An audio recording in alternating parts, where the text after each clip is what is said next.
খেলার যারা আয়োজক তাদেরকে আমার ব্যক্তিগত পক্ষ থেকে শুভেচ্ছা এবং সালাম জানাই এবং সামনে যারা উপস্থিত হয়েছেন দর্শক তাদেরকে শাসক উপজেলা বিএনপির পক্ষ থেকে সালাম জানাই। আসসালামু আলাইকুম।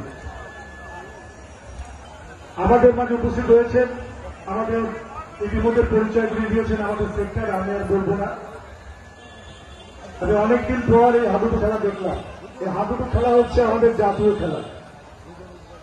তো অনেকে রসিক মানুষ অনেকে হাস্য বা ঠাট্টা করে বলে যে এত খেলা থাকতে হাডুডু খেলা কেন বাংলাদেশের জাতীয় খেলা হবে।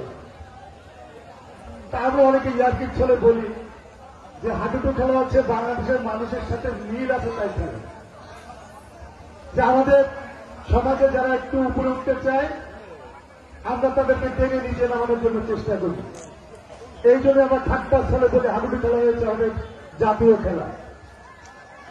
এটা ঠাট্টা নিয়ে, কিন্তু এটা হচ্ছে আমাদের ঐতিহ্যবাহী একটা খেলা। এটা আন্তর্জাতিক পর্যায়ে খেলাটা রয়েছে। তা আপনারা যারা এই খেলা পাগল মানুষ এসছেন এখানে, তাদেরকে আমি বলবো যে আপনারা আপনাদের প্রত্যেকটা অঞ্চলে এই ধরনের খেলা দেন এবং মানুষ এই খেলা থেকে তারা আনন্দ পান, উপভোগ করুক এই খেলাকে। সেই ব্যবস্থা যেন আগামী দিনে আপনারা অন্যান্য ওয়ার্ড করতে পারেন সে আহ্বান আমি করি।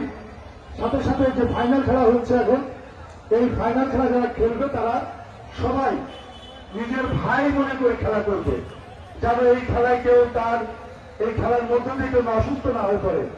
আপনারা দেখেছেন ইতিমধ্যে বড় দুইটা ছেলে অসুস্থ হয়ে পড়েছে।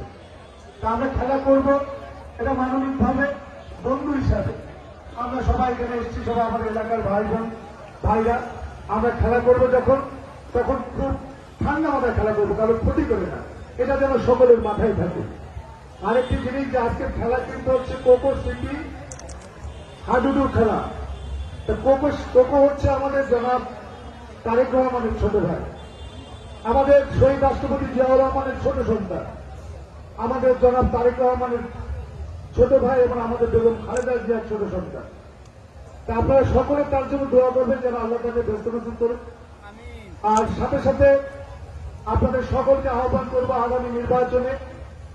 আপনারা জানেন যে 17 বছর বিএনপি নির্যাতিত হয়েছে এই ফ্যাসিস্ট আওয়ামী লীগ দ্বারা। আজকে একটা সুন্দর পরিবেশ হচ্ছে বাংলাদেশে যে আপনারা আপনাদের ভোটটা দিতে পারবেন। এই 15 বছর আপনারা নিজের ভোট কেউ দিতে পারেননি, আপনারা নিজের ভোট দিতে চাইলেও দিতে পারেননি। আমরা বিগত দিন দেখেছি আওয়ামী লীগের লোকও বলেছে আমাদেরকে যে ভাই আমরা আমাদের ভোটটা দিতে গিয়ে দেখি ভোট দেওয়া হয়ে গিয়েছে। আর বিএনপি অন্যান্য দল তো অনেক দূরের কথা। সেই কারণে বলছি যে আগামী দিনে একটা সুন্দর পরিবেশ আসছে, সুস্থ পরিবেশ আসছে। সেই পরিবেশের মধ্য দিয়ে আগামী দিনে ভোট হবে, নির্বাচন হবে। সেই নির্বাচনে আমি সকলের কাছে আহ্বান করব যে আপনারা আমাদের ধানের শীষের পক্ষে থাকবেন এবং ধানের শীষকে ভোট দেবেন, সে আহ্বান করি। এবং সাথে সাথে সকলকে আমি একটি কথা বলবো যে আমাদের নেত্রী বেগম খালেদা জিয়া অসুস্থ, আপনারা সকলে দোয়া করবেন এবং আমাদের তারেক রহমান যেন অতি শীঘ্র বাংলাদেশে এসে এই বাংলাদেশের যে দীর্ঘদিনের যে মানুষের চাওয়া পাওয়া সেটা যেন পূরণ করতে পারেন, সেই আহ্বান রেখে এবং আপনাদের দোয়া চেয়ে সকলের সুস্বাস্থ্য কামনা করে আমার বক্তব্য শেষ করছি। খোদা হাফেজ। বাংলাদেশ জিন্দাবাদ। সকলে ভালো থাকুন। আসসালাম।